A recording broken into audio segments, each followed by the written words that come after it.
Hello dear students, स्वागत है आपका हमारे यूट्यूब चैनल कोटला क्लासेस पर। जैसा कि आप सब जानते हैं, हमने एक शेयर मार्केट से रिलेटेड एक पूरी वीडियो सीरीज़ लॉन्च करने का फैसला किया है और उसी का ये पार्ट 2 है। आपके इस भरपूर समर्थन सहयोग के लिए पहले तो हम आपको धन्यवाद देते हैं।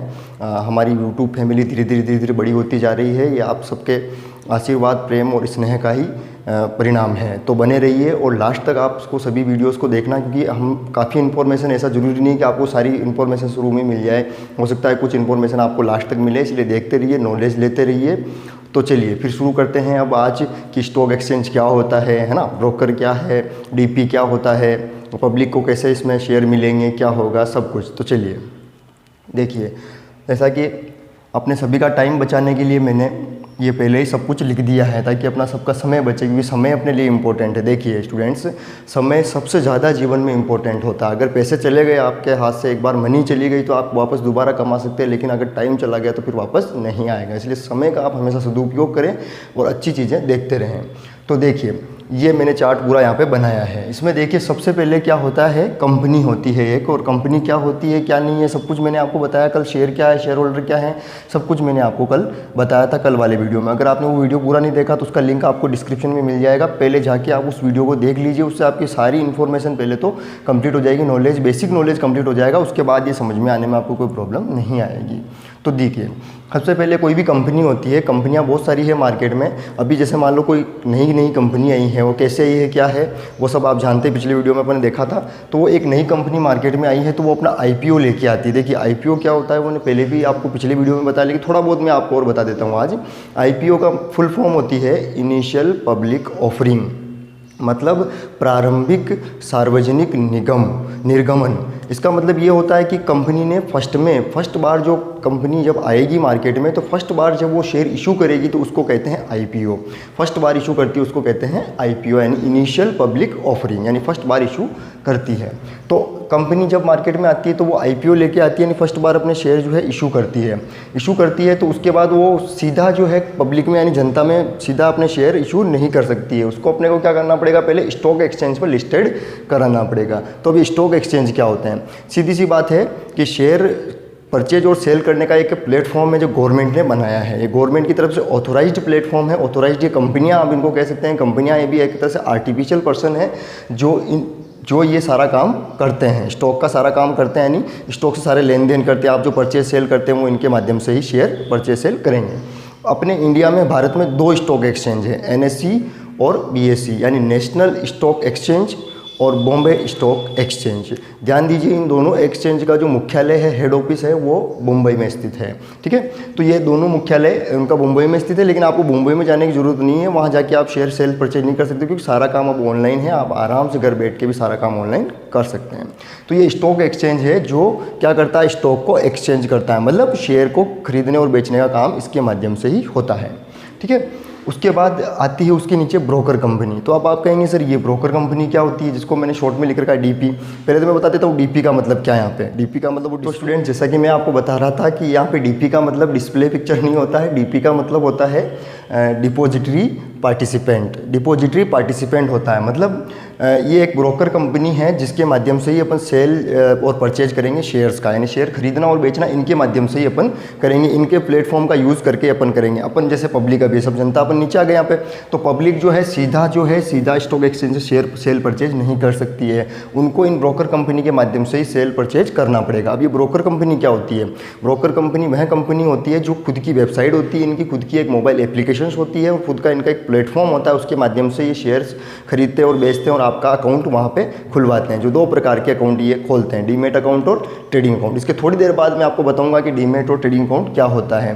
तो डीमेट और ट्रेडिंग अकाउंट जो आप खोलेंगे इन कंपनियों के माध्यम से खोलेंगे, जैसे एंजल ब्रोकिंग है, जेरोदा है, बहुत सारी ऐसी कंपनियां हैं, ब्रोकर कंपनियां हैं जो इस प्रकार का काम करती है। ठीक है, तो उसके बाद अब आता है जनता का नंबर, यानी जनता जो अपन सब, जैसे अपने को कुछ ही को शेयर करने परचेज करना है, जैसे मान लीजिए मेरे को शेयर परचेज करना, खरीदना बेचना है, मेरे को शेयर मार्केट में जाना है, तो मेरे को सबसे पहले क्या करना पड़ेगा, मेरे को सबसे पहले ब्रोकर कंपनी के पास जाना पड़ेगा, जो भी एंजल ब्रोकिंग, जीरोधा, ऐसे 15,000 के लगभग जो है मार्केट में भी कंपनियाँ हैं। उसमें से किसी भी कंपनी के पास आप जाएंगे, मतलब आप खुद जाने की जरूरत नहीं, उनकी आप एप्लीकेशन डाउनलोड कर लीजिए और आप अपना वहाँ पे साइन अप करा लीजिए। साइन अप कराने के बाद आपका डीमेट अकाउंट और ट्रेडिंग अकाउंट ओपन हो जाएगा, और डीमेट और ट्रेडिंग अकाउंट ओपन होने के बाद आप आराम से सेल परचेज कर सकते हैं। तो जैसे मैं यहाँ गया, अपना अकाउंट ओपन करवा लिया, और अकाउंट ओपन करवाने के बाद मैं यहाँ पे सेल परचेज कर रहा हूँ। तो सेल परचेज मैं इनके प्लेटफॉर्म से कर रहा हूँ, लेकिन सेल और परचेज सारा कहाँ से हो रहा है, स्टॉक एक्सचेंज से, क्योंकि इनका जो लिंक है स्टॉक एक्सचेंज का वो ब्रोकर से है, और ब्रोकर से लिंक किसका है, पब्लिक का है। तो ये सभी एक दूसरे से क्या है, जुड़े हुए हैं। तो अपन डायरेक्ट सीधा परचेज नहीं कर सकते स्टॉक एक्सचेंज से, हमें ब्रोकर कंपनी में ही जाके ये काम करना पड़ेगा। ठीक है, तो अब अपन बात करते हैं कि सर बार बार बात आ रही डीमेट अकाउंट, ट्रेडिंग अकाउंट की। देखिए, मैंने जैसे अभी भी कहा कि ब्रोकर कंपनी के पास आप जाएंगे, उनकी एप्लीकेशंस पे जाएंगे और आप जो है डीमेट और ट्रेडिंग अकाउंट खुलवाएंगे। मतलब अब ये डीमेट और ट्रेडिंग अकाउंट क्या होता है, इसको ध्यान से समझिए। देखिए, डीमेट अकाउंट वह अकाउंट होता है जब आप ओपन कराने जाएंगे अपना अकाउंट वहाँ पे ब्रोकर कंपनी के पास, तो आपका सबसे पहले डीमेट अकाउंट ओपन किया जाएगा। उसमें डीमेट अकाउंट में आप जो भी शेयर परचेज करेंगे वो शेयर आके आपके डीमेट अकाउंट में सुरक्षित रहेंगे। यानी एक तरह से ये डिजिटल लॉकर है ये। तो ये डिजिटल लॉकर किस चीज़ के लिए काम आता है, आपने कोई भी शेयर परचेज किया तो वो डिजिटली आपके लॉकर में आके सेव, यानी डीमेट अकाउंट में आके सेव हो जाएगा। शेयर सर्टिफिकेट आपका वहाँ पड़ा रहेगा। जब आप सेल करेंगे तो वो शेयर आपके डीमेट अकाउंट से निकल के जिसने परचेज किया उसके डीमेट अकाउंट में चला जाएगा। तो अब आप समझ गए कि डीमेट अकाउंट क्या होता है। डीमेट अकाउंट सीधा सा काम है डीमेट अकाउंट का, कि डीमेट अकाउंट में शेयर सर्टिफिकेट को सुरक्षित रखा जाता है। इसमें डिबेंचर, बॉन्ड और गवर्नमेंट सिक्योरिटी को भी सुरक्षित अपन रख सकते हैं, लेकिन अधिकतर इसमें क्या होता है, शेयर को सुरक्षित रखा जाता है। तो जैसे आप सेल परचेज करेंगे शेयर का, तो शेयर आएंगे डीमेट अकाउंट में, जाएंगे डीमेट अकाउंट से। तो डीमेट अकाउंट का काम है केवल शेयर्स को स्टॉक करना। ठीक है, तो अब आगे बढ़ते हैं। अब बात करते हैं ट्रेडिंग अकाउंट की। ट्रेडिंग अकाउंट क्या होता है, देखिए ट्रेडिंग अकाउंट यहाँ पे लेन देन करने के लिए ओपन किया जाता है। जैसे आप ब्रोकर कंपनी के पास जाएंगे, उनकी एप्लीकेशन ओपन करेंगे, साइन अप कराएंगे, तो आपका ट्रेडिंग अकाउंट, डीमेट अकाउंट एक साथ अपने आप ओपन वो करेंगे, यानी आपसे सारी जानकारी लेंगे और आपका डीमेट ट्रेडिंग अकाउंट ओपन कर देंगे। तो डीमेट अकाउंट में तो आपके शेयर आके स्टॉक हो जाएंगे, लेकिन ट्रेडिंग अकाउंट के माध्यम से आप सेल परचेज कर पाएंगे। यानी ट्रेडिंग अकाउंट एक ऐसा अकाउंट है, एक ऐसा प्लेटफॉर्म है जिसके माध्यम से ही आप शेयर परचेज और सेल करेंगे।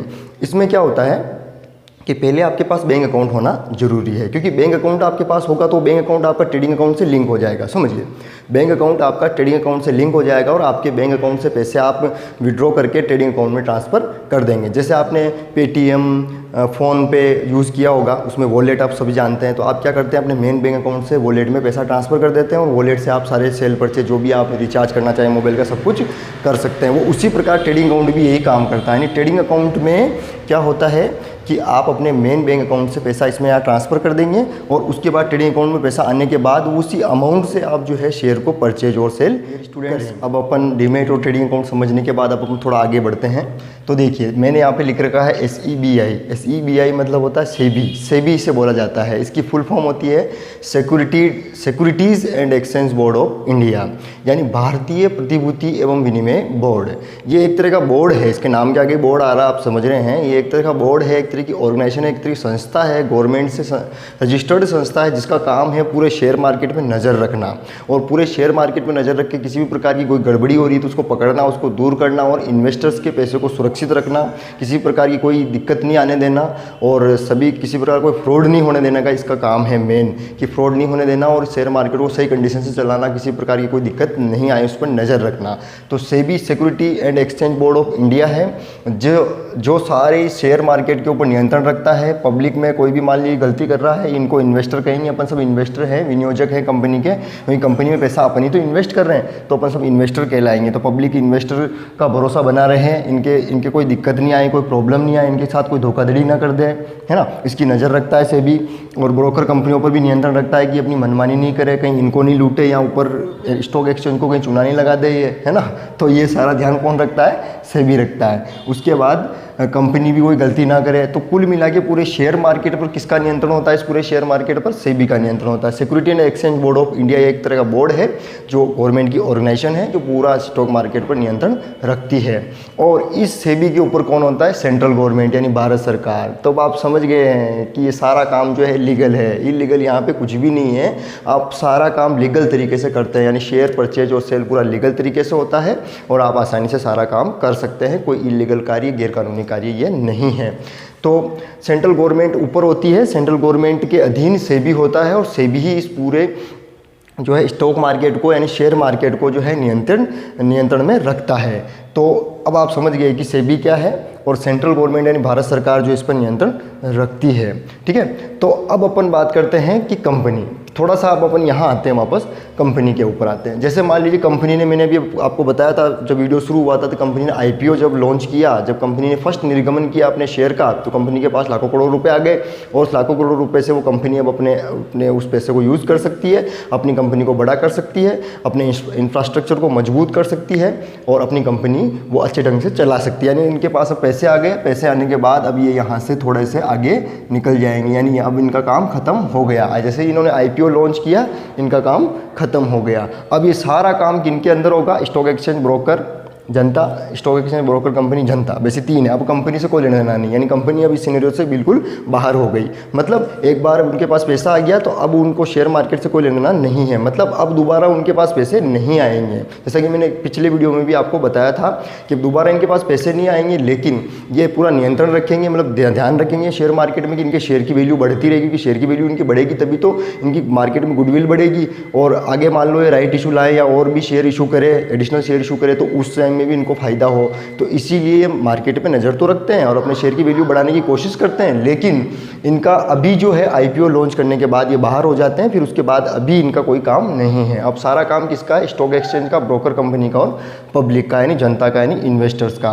ये सारा काम अब इन्वेस्टर्स देखेंगे। जैसे अपन सभी इन्वेस्टर्स हैं, इन्वेस्टर सारा काम देख रहे हैं, मतलब इन्वेस्टरी सेल कर रहे हैं, इन्वेस्टरी परचेज कर रहे हैं, इन्वेस्टरी सेल कर रहे हैं, इन्वेस्टरी परचेज कर रहे हैं। जैसे मान लीजिए मैंने रिलायंस कंपनी के 1 लाख शेयर, 1 लाख रुपए के शेयर जो है परचेज कर लिए। अब मान लीजिए आज मैंने 1 लाख रुपए के परचेज किए और 1 महीने बाद वो 1,10,000 रुपए के हो गए, तो बाद में मैं सेल कर सकता हूँ। तो मेरे वो 1,10,000 रुपये में मैं पूरे शेयर सेल कर दूंगा तो 1,10,000 रुपये में सेल हो जाएंगे। तो 1 लाख रुपये तो मेरी कॉस्ट थी उन शेयर की और 10,000 रुपये मेरा मुनाफा है। तो इसमें ऐसा भी हो सकता है कि जैसे आपने शेयर परचेज किए, परचेज करने के बाद उनकी वैल्यू बाद में मार्केट में कम हो गई तो आपको नुकसान भी हो सकता है। तो ये शेयर मार्केट जो है एक तरह से फ़ायदे और नुकसान दोनों का, क्योंकि ये तो आप समझ ही रहे हैं हम कि किसी एक का फ़ायदा हो रहा है तो किसी दूसरे का नुकसान हो रहा है। यानी यहाँ पे पैसा जो है, अमाउंट जो बढ़ नहीं रहा है, यहाँ पे अमाउंट हमेशा कट रहा है पर बढ़ नहीं रहा है। तो ये सारा काम इनके बीच चलता रहता है, सेल परचेज चलता रहता है। और ब्रोकर कंपनी जो है वो कैसे कमाती है, अब थोड़ा इस पर अपन बात करते हैं। देखिए, ब्रोकर कंपनी का और स्टॉक एक्सचेंज का, सेबी का, गवर्नमेंट का, इन चारों का तो यहाँ पे फ़ायदा ही फ़ायदा है, चांदी ही चांदी है, इनके तो कोई नुकसान है ही नहीं। यानी अगर नुकसान में जाएगा या फ़ायदे में रहेगा तो जनता है, नुकसान में यानी पब्लिक यानी इन्वेस्टर्स जा सकते हैं। बाकी ये broker company, stock exchange, SEBI और सेंट्रल गवर्नमेंट तो कभी यहाँ पे नुकसान में जाएगी ही नहीं। क्योंकि अब ध्यान से समझिए, ब्रोकर कंपनी जैसा नाम से पता चल रहा है, ब्रोकर यानी इनको ब्रोकरेज मिलता है, यानी कमीशन मिलता है। इनको कमीशन मिलता है पर ट्रांजैक्शन पे, सेल परचेज पे। इनको अपन जो भी सेल परचेज करेंगे, जो भी अपन ऑर्डर लगाएंगे, सेल करेंगे, परचेज करेंगे, इनको पर ऑर्डर पे इनका अलग अलग चार्ज होता है, अलग अलग कंपनियों का अलग अलग चार्ज होता है। चार्ज होगी, ये कमीशन लेंगे आपसे तभी तो ये अपनी कंपनी चला पाएंगे, क्योंकि इनकी भी तो कंपनी है पूरी की पूरी, जो आपको सारी सुविधाएं दे रहे हैं कि स्टॉक एक्सचेंज से आप सेल परचेज कर सको, आप उनकी प्लेटफॉर्म को आप यूज़ कर रहे हो, आप इनकी एप्लीकेशन को यूज़ कर रहे हो, आप इनके सॉफ्टवेयर को यूज़ कर रहे हो, आप इनकी वेबसाइट को यूज़ करके सारा काम कर रहे हो। तो ये आपसे क्या लेते हैं? ब्रोकर लेते हैं, कमीशन लेते हैं। और यही इनकी कमाई का मेन स्रोत होता है, मेन सोर्स होता है। अब बात करते हैं अपन स्टॉक एक्सचेंज की। स्टॉक एक्सचेंज को जो है सिक्योरिटी ट्रांजैक्शन टैक्स मिलता है और अदर चार्जेस भी कभी कभी स्टॉक एक्सचेंज जो है लेता है। यानी स्टॉक एक्सचेंज की भी यहाँ पे कुछ परसेंटेज होता है, कहीं पे 0.1% है, कहीं पे 0.111% है, ऐसे कुछ परसेंटेज में ये स्टॉक एक्सचेंज भी यहाँ पे पैसा कमाता है हर ट्रांजैक्शन पे, है ना। और उसके बाद सेबी भी यहाँ पे, सेबी का चार्ज लगाएगा, सेबी के भी टैक्सेस होते हैं वो लगते हैं और सेबी भी यहाँ पे पैसा कमाता है। और सेंट्रल गवर्नमेंट तो आप जानते ही हैं कि जितना भी टैक्स लग रहा है और टैक्स का पैसा सारा इन सब के माध्यम से कहाँ पहुँचता है? सेंट्रल गवर्नमेंट के पास पहुँचता है। इसमें CGST भी लगता है, SGST भी लगता है। तो इस प्रकार सेंट्रल गवर्नमेंट का भी यहाँ पे फ़ायदा है। और यहाँ पे स्टेट गवर्नमेंट का भी फ़ायदा है, क्योंकि जब स्टैम्प ड्यूटी चार्जेस भी यहाँ पे लगते हैं और स्टैम्प ड्यूटी चार्जेस जो है वो सीधे स्टेट गवर्नमेंट को मिलते हैं। तो कुल मिला के गवर्नमेंट को टैक्सेस मिल रहा है, सेबी को इनको अपना चार्जेस मिल रहा है, स्टॉक एक्सचेंज को ये भी कमा रहे हैं, ब्रोकर कंपनी ब्रोकर से पैसा ब्रोकरेज से पैसा कमा रहे हैं। तो यहाँ पे केवल गंवाने वाला कौन है? जनता है, यानी जनता ही यहाँ पे पैसा गंवा सकती है, बाकी तो ये सब पैसा क्या करेंगे?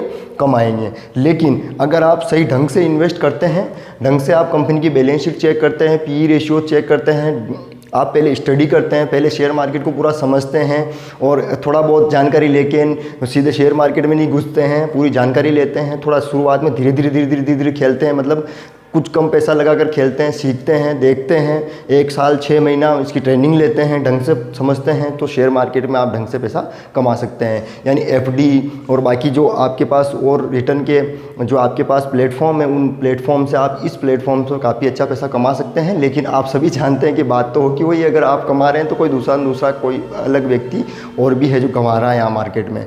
तो आज आपका फ़ायदा हो रहा है तो कल आपका नुकसान भी हो सकता है। तो ये है शेयर मार्केट। तब आप समझ रहे हैं कि शेयर मार्केट क्या है। ये शेयर मार्केट का मैंने पूरा आपको चार्ट के माध्यम से समझाया, लेकिन ये वीडियो सीरीज़ अभी ख़त्म नहीं होगी स्टूडेंट्स। ये वीडियो सीरीज़ जो है आगे लगातार चलती रहेगी, क्योंकि अब अपन डीपी के बारे में, डिपॉजिटरी के बारे में विस्तार से समझेंगे। स्टॉक एक्सचेंज में एनएससी और बीएससी को मैं पूरा डिटेल से आपको समझाऊंगा। एनएससी बीएससी कब लागू हुआ, क्या है क्या नहीं है, और काफ़ी कुछ अभी आने वाला है। अभी म्यूचुअल फंड्स के बारे में अपन देखेंगे कि ये म्यूचुअल फंड्स क्या भला है, एसआईपी क्या होती है ना। तो बने रहिए हमारे यूट्यूब चैनल पर। चैनल को सब्सक्राइब कर लीजिए, शेयर कीजिए और मिलते हैं अगले वीडियो में। जय हिंद।